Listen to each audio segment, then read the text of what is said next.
How many times have you scrolled through your phone, looked at a headline about cryptocurrency making someone a millionaire overnight, and thought, I have absolutely no idea how this thing actually works? After 17 years of wild market cycles, massive regulatory battles, and wall-to-wall media hype, Bitcoin is still the most polarizing asset on the planet.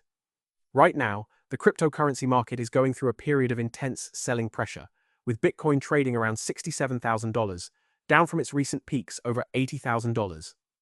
The market's fear and greed index has plunged into extreme fear, and yet, Bitcoin's total market capitalization is still sitting comfortably over $1.3 trillion. It has transformed from an experimental internet hobby into a massive institutional asset class backed by Wall Street giants like BlackRock and Fidelity. If you are trying to navigate the modern economy, you can no longer afford to ignore it.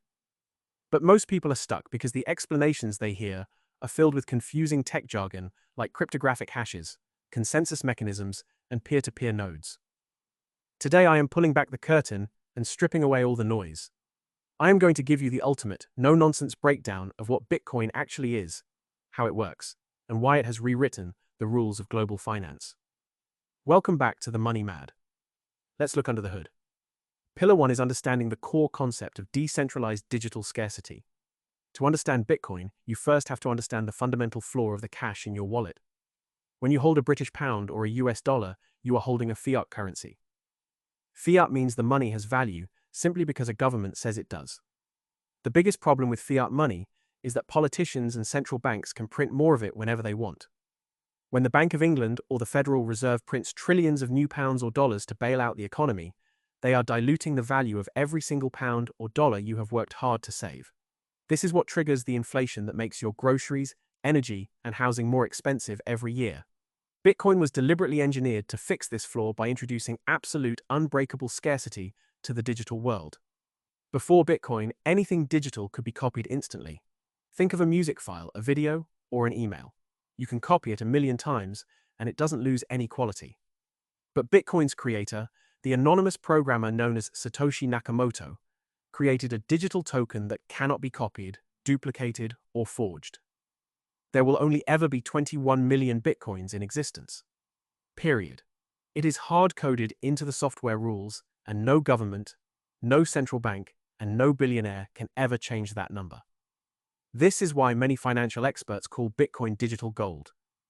Just like physical gold requires massive energy and effort to mine out of the ground, Bitcoin requires massive computing power to secure, making it the first entirely decentralized, mathematically scarce form of money in human history. Pillar 2 is unmasking the blockchain, the ultimate unchangeable ledger.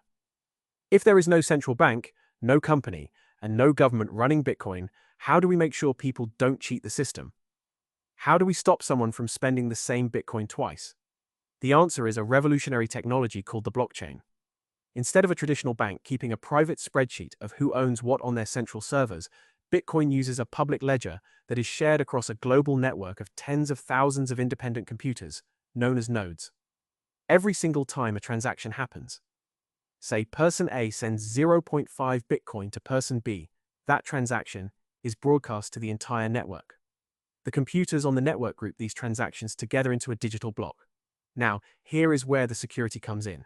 To add that block to the existing chain of history, the computers must solve a complex mathematical puzzle. This process is called Bitcoin mining. Right now, the computing power securing the Bitcoin network is so massive that its computational capacity dwarfs the top 100 supercomputers in the world combined by roughly 600,000 times. Once a block is verified and added to the chain, it is locked in place forever. You cannot go back and alter the history without hacking more than half of the computers on the planet simultaneously, which is both computationally and economically impossible. The blockchain turns trust into mathematics. You don't have to trust a bank, a politician, or a third party. You just have to trust the open source code. Pillar 3 is the power of a peer-to-peer network with no gatekeepers. When you want to send money to a friend or make a purchase online today, you are entirely dependent on middlemen. You need Visa, MasterCard, PayPal, or a traditional high street bank to approve, process, and clear that transaction. These gatekeepers charge heavy fees, take days to settle international transfers, and reserve the absolute right to freeze your account, block your transaction, or deny you access to your own money whenever they see fit. Bitcoin completely bypasses the gatekeepers because it operates as a peer-to-peer network. When you send Bitcoin, you are sending value directly from your digital wallet to someone else's digital wallet, anywhere on Earth, in a matter of minutes. There is no middleman to ask for permission, no bank clerk to tell you that the branch is closed on Sunday, and no corporate entity that can stop the transaction. The transaction fees are paid directly to the network miners to keep the system secure, and those fees are often significantly lower than the costs of international bank wires or credit card processing fees. This gives individuals absolute sovereignty over their wealth. For millions of people living in developed nations, this might sound like a minor convenience. But for billions of people living under corrupt regimes, unstable banking systems, or hyperinflationary economies, a financial system with no gatekeepers is a literal economic life raft. Pillar 4 is understanding the institutional shift and the Wall Street takeover. For the first decade of its existence, Bitcoin was dismissed by traditional finance. High-profile bank executives called it a fraud, a bubble, and a tool used only by criminals on the dark web. But the narrative has completely inverted. The watershed moment came when the regulators officially approved spot Bitcoin ETFs, allowing traditional investors to buy and hold Bitcoin directly inside their standard brokerage accounts, ISAs, and pension funds. Suddenly, the world's largest asset managers, firms that manage trillions of dollars of global wealth, became the biggest cheerleaders for Bitcoin. They didn't adopt it because they fell in love with cyberpunk ideology.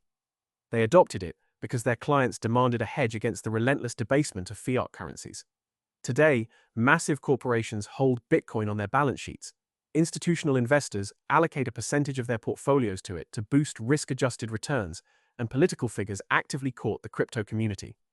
When you look at Bitcoin in 2026, you are no longer looking at a rogue internet asset. You are looking at a permanent infrastructure piece of the global financial system that is being progressively integrated into the portfolios of everyday savers. Pillar 5 is mastering the reality of volatility and risk. While the underlying technology of Bitcoin is incredibly robust and secure, you must never lose sight of the unique risks of this asset class. Because Bitcoin is still relatively young and trying to find its ultimate stable valuation, its price behaves like a psychological roller coaster. Over short periods, it can drop 30 or 40% in a matter of weeks due to regulatory crackdowns, shifts in interest rates, or institutional ETF outflows. Furthermore, with great financial freedom comes absolute personal responsibility. In the traditional banking system, if you forget your password, you hit reset and the bank helps you out. If you send money to the wrong account, you can call customer service to dispute it. In the world of Bitcoin, if you hold your own private keys, the secret cryptographic passwords to your wallet, and you lose them, your funds are gone forever into the digital abyss. There is no customer helpline to call, and there is no manager to appeal to. If you choose to keep your Bitcoin on an exchange, you are trusting a corporate third party to protect your assets. To successfully navigate Bitcoin, you have to treat it with a high level of respect. Educate yourself on cold storage security, and deeply align your positioning with a long-term time horizon. The final verdict is that Bitcoin is not merely a highly speculative trade or a digital casino token. It is a profound technological shift in how humanity defines, stores, and transfers value. It is an alternative, independent financial network designed to protect wealth from the inevitable drag of fiat inflation and government intervention. You do not need to become a speculative day trader to participate. The smartest approach used by the wealthiest participants is to treat it as a long-term asymmetric bet on global digital adoption, allocating only a small, disciplined percentage of their overall wealth into it while letting the compounding power of time do the heavy lifting. If this definitive breakdown finally gave you a crystal clear understanding of Bitcoin without the overwhelming tech jargon, do me a massive favor. Hit that like button right now. It takes less than a second, but it tremendously helps us push out high-quality, hype-free financial education to people all across the country. Subscribe to The Money Mad to join our community of sharp, forward-thinking individuals who are actively deciphering this changing economy. Thank you so much for watching. Keep your passwords safe, diversify your wealth, and stay money mad.